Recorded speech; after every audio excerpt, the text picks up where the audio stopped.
Armada book for Chapter 7 The Invisibles Part 1. Ari and Debbie beamed into Ellie's ship. They found her at her office reading some reports. Hi Ari, Debbie. What's up? They sat on two of the four chairs across Ellie. Ari started, you know that a week ago, we started to look at planets towards the center of the sphere. There is this one planet, our second planet actually, about the size of the Earth that looks empty, so we performed our standard barrage of scans for resources, habitation and animal life. Yes. I heard that so far only 10 ships were launched. Whatever happened to the 700 or so ships?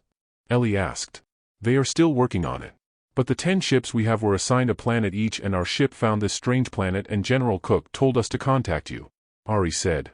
The scan shows a lot of animals and very lush forest. But one thing caught our eye. There's this herd of wild six-legged creatures the size of large cows with elephant-like head but shorter snouts that run very fast. Thousands of them running like in a coordinated stampede in an open area. Then, like they were avoiding something, the whole herd went around an area. Imagine a field of running animals running at 15 miles per hour with an opening at the center that they are avoiding. Debbie said. There is something there we cannot see. Ellie said. Yes, and a big one. The opening is like 4 city blocks. Ari added. Tom, get Rabina and Rebecca to come over. And tell Linda and Lasheen to meet us at the location. How long before we can leave? Ellie asked. Tom appeared. I have notified the science crew. More than half of our people are on vacation, so we can leave in 2 hours with those on hand. We may have to leave 5 of our 10 ships. Rabina and Rebecca appeared in front of Ellie and the girls. Ellie described to them what Ari and Debbie encountered and they agreed to go. I will need 2 hours before we can leave with 4 ships. I have to leave 6 ships and move my crew to the 4 so these can go out in 2 hours. I have only a third of my people since the rest are in the middle of their vacation. Rabina said. I will need 2 hours also, and I have to leave 6 ships as well and deploy 4 ships. Rebecca said. Okay, we all leave in 2 hours. Ellie said. Any idea what it could be? Ari asked. You were cloaked when you scanned them, right? Ellie asked. Yes, we were. Ari said. Maybe they're using a different cloaking frequency or a combination. Ellie said. Ellie and her 5 ships arrived at the target planet in 3 days. Rebecca and Rabina were not far behind. They parked their ships behind a large gas planet 80 MLY away. Underground scans show very large and extensive cave system that seem to be empty. The cave systems are clean, with flat floors, very few jagged rocks and a lot of walls that were almost flat. There must be some inhabitants for these walls to be like these. Tom said. Scan the planet under all known cloaking frequencies. Ellie said. How many frequencies are there? Ari asked. Over 10,000. This includes frequency combinations. It may take an hour or so. Ellie said. After a few minutes, Linda, Keelmill and Lasheen beams in into Ellie's bridge. Lasheen, why are you wearing your red dress? Ellie said and laughed. That's the one we bought in Paris. I like your boots. Ari said. Thanks, Ari. If I didn't wear them now, I don't know when I will ever wear them. Lasheen said. We should go down and investigate. Linda said. I would agree. I'll bring Reedon. Lasheen said. Lasheen, do you want to change into something more rough? Linda asked. No. Let's go down to where you saw the herd part like they hit something. Tom, get a body, we're going down. Ask Rabina and Rebecca if they want to go down. Ellie said. Rabina and Rebecca beamed in. I'll just watch you from my ship, I'm working on something. Rebecca said. Ellie nodded and she disappeared. Rabina told her AI Timothy to get a body and some plasma guns. Tom, get several handheld scanners. Ellie said. Within the next few minutes all the girls and Keelmill prepared themselves. They attached their plasma guns to the body armor they were already wearing. Except for Lasheen, who wore a red dress over her body armor, she wore the plasma gun on a belt over her dress. Ellie, a combination of frequency sequences show a haze in the area and in the caves like these. Tom said and produced a hologram of the grounds with a haze. Then the caves showed various hazes. That means we have invisible friends. Linda said. Tom, can you ask the Norsets if there is a way to program our cloaking frequencies like what they have down on the planet? Ellie asked. I don't think it would be possible because the frequency change is rapid, and if it were, nobody can survive the changing frequencies. Tom said. I thought so too. Ellie said. Tom beamed them all on the ground where the stampede parted. The planet has more oxygen than on Earth and no pollution. A little warm at 77 degrees Fahrenheit. Debbie said, looking at the scanner. It's a little warm. Reedon, get me some ice cream in a cone. Lasheen said. Reedon disappeared and after 2 minutes reappeared with 4 ice cream cones. He gave one to Lachine, then to Ari, Debbie and Linda. Ellie, Rabina and Keelmill wanted ice cream too, so he disappeared again in a minute and reappeared with 3 cones. They tried their sensors around the area and found none. Maybe those things moved somewhere else. Linda said. Don't you sense anything, Keelmill? Ellie asked. No, nothing at all. Keelmill said. How about you, Lex, any danger or anything that you sense? Ellie asked. No, just the heat. She continued to lick her ice cream. A haze is following us 10 feet at our rear that direction. Tom said. Ellie and the girls ran into the haze and still didn't sense anything. The haze parted when you ran over into the middle. I believe the haze is composed of 6 individuals because I saw 6 hazes move independently of the others. They are about 5 feet tall, but I could not make out any appendages. Tom explained. Where are they now? Ellie asked. Around you. Tom said. I'm hungry, Jesse, can you beam down a table, chairs and some food, wine and water over? Linda said. Jesse appeared and asked them what they all like. I like steak and some corn. Lachine said. I like fried chicken and mashed potatoes. Ari said. The others told Jesse what they liked to eat. They sat on the chairs and continued to eat their ice cream. The haze around us is growing. 3 more individual hazes have moved in with the group. 4 more are coming from over there and 2 more from the area there. They seem to be floating as I do not sense any movement on the ground. Tom said. So we will just eat and have them observe us? Debbie asked. That's the idea. Jesse, don't forget the wines. Linda said. Tom, get a small table and put the same food there so our friends can eat also. Ellie said. Good idea. Linda said. Tom, have the ship scan the other planets for the same haze. Ellie said. The group started to eat while observing the other table with food on it. A herd of animals are moving in this direction. They will be here in 2 minutes. Tom said. Aren't we going to leave? Ari asked. Not until the last second. If the haze is around us, they will move around the haze. Ellie said. So they continued eating as they observed the animals coming at them. Then the herd parted just 10 feet from the other table and moved 20 feet around them. Seems like they were testing us if we would trust them with our lives. Linda said. Those animals are amazing. They must be traveling at 20 miles per hour this time. Ari observed. Are you thinking of eating one of those? Debbie asked. This steak is not as good as Andy's but still good. Lachine answered. Debbie stood up and moved to the other table and the food is less. Like parts of them were removed. The wine is less even if the bottle has not been opened. They are as curious as us. Ari said. Exactly. Ellie said. The haze surrounded that table for a while as the herd passed by. They are moving near to you. One is beside you, Lachine, and one is behind you, Ellie. Tom said. Lachine continued to eat as did Ellie. There are no more hazes in the 20 planets that we scanned around this planet. Tom said. So these guys are unique. Tom scanned the atmosphere, maybe they have ships hovering around. Linda said. There are 546,428 hazes around the planet. 291,886 very large ones, twice my size. Some are at lower Earth orbit but some are very high.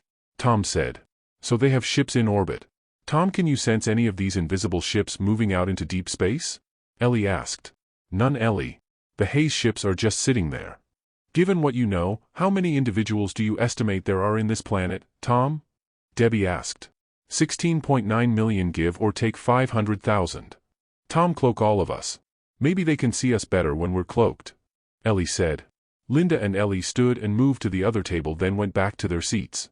They are still there like nothing changed. I believe they can see you either way. Tom said. Can they see our ships behind the gas planet? Lachine asked. She looked at Tom. I have no information to conclude anything to that effect. When they finished eating, Jesse beamed the tables back. The group continued to walk towards a cave entrance with the haze following them. There are 3 ships coming in at 3 LY per day. They will be in firing range in 6 minutes. After a few minutes, they are firing at our position with a large laser beam. I am deploying a time warp field above you. Ellie saw the laser hit an invisible dome high in the air beyond the time warp field. The laser dissipated around the dome. The aliens are launching several ships towards your position. Tom said. Can our taggers and hackers board the ships? Ellie asked. Yes, they can. But the air in the ships is hot at 150 degrees. They are now wearing fire suits. Do you want them to deploy now? Tom asked. Yes, and tell the hackers we need translators made for these aliens. How large are the ships? Linda asked. 1/10 of my size. Jesse answered. We can just put them all in one ship and beam them 90 MLY away or to where they come from, whichever is nearer. Jesse, get the intel on their homeworld. Linda said. The weather patterns at 80,000 feet is changing to an eastward 80 miles per hour turbulence caused by a rapid updraft of very warm air, all of which are not normal. The landing ships will hit the turbulence in 3 minutes. Tom said. So our friends can protect us from laser beams and can control the weather as well. Linda said. We better get into that cave over there. Ari said. Linda nodded and she followed Ari. It was a slight uphill climb but harder because of the jagged terrain. The AIs were helping them along the way. By the time they reached the flat ground in front of the cave, the aliens have landed at the foot of the hill. They could see the aliens deploy below. They looked like reddish rocks with 2 feet and 4 arms, but 2 of the arms seemed to be metallic and did not look like a rock. Maybe they were weapons attached to their bodies. Their bodies were covered intermittently by shiny metals. They were all wearing a shiny rounded metal headgear which revealed only red solid eyes and a chin with a cross mouth. They all carried long firearms and these guns had a rounded midsection and a foot of what looked like glass tube barrel. I am deploying a time warp field 10 feet thick around the cave opening. Tom said.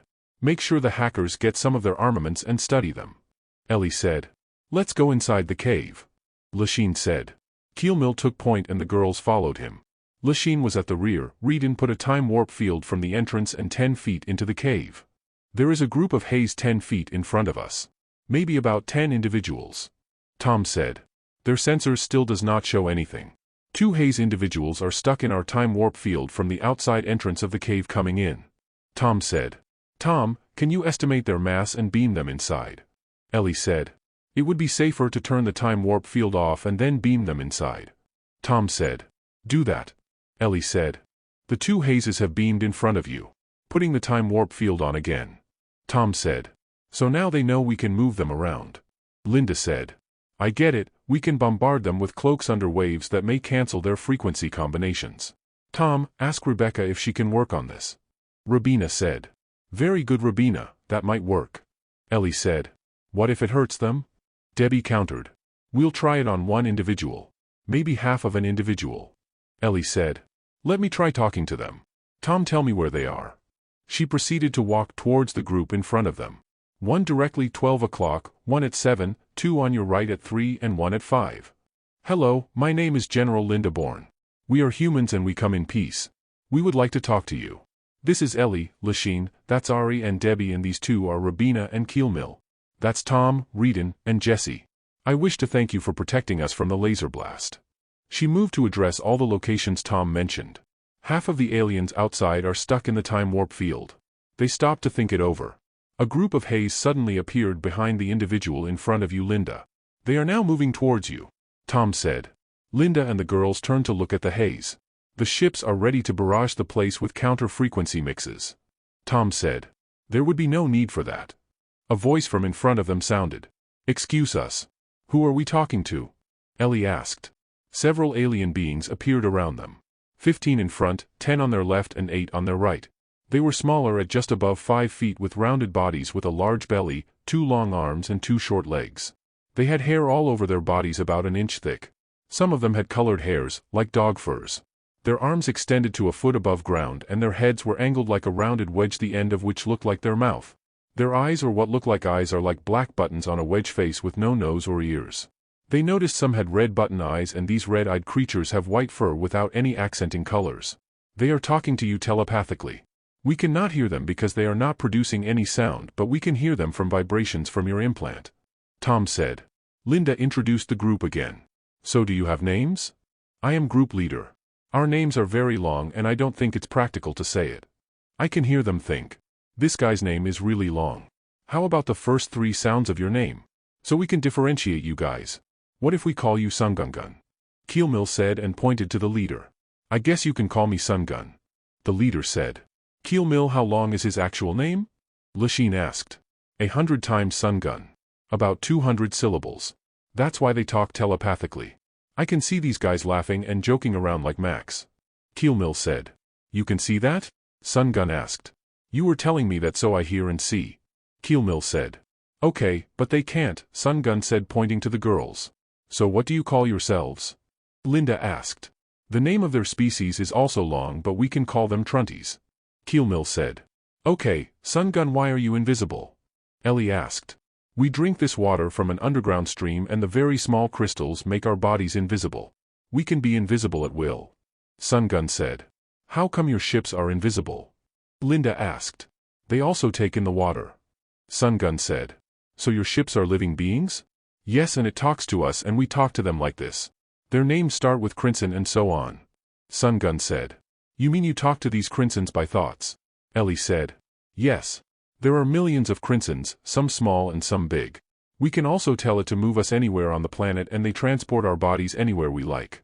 We inhabit a space under their arms, some inside their bodies, and some of us live there for a long time. Sun Gun said. How long do you live? Ari asked. In your time, maybe 4,000 years, then we die. Sun Gun said. Then what? What happens to you when you die? Linda asked. We become part of the Crimsons. Our bodies are absorbed by the Crimson, say where we lived for a long time. Then the Crimson gets all our experiences and thoughts. Sun Gun said. If one of you dies and absorbed by the Crimsons, do you lose the individual or can you still see him as an individual? Ellie asked. Yes, we can see him. When we see an experience and a thought that we know was his, then we see him, but all thoughts and experiences that were his are not always available to us. They could be somebody else's. It takes a while to see whose it is. Sun Gun said. Can you bring us inside with you in these Crimsons? Linda asked. Yes. It would be happy if you can be absorbed by it. It will be a great experience for all of you. We don't want to be absorbed unless we die. Ellie said. So there is a way to connect to the Crimson and not be dead? Keelmill asked.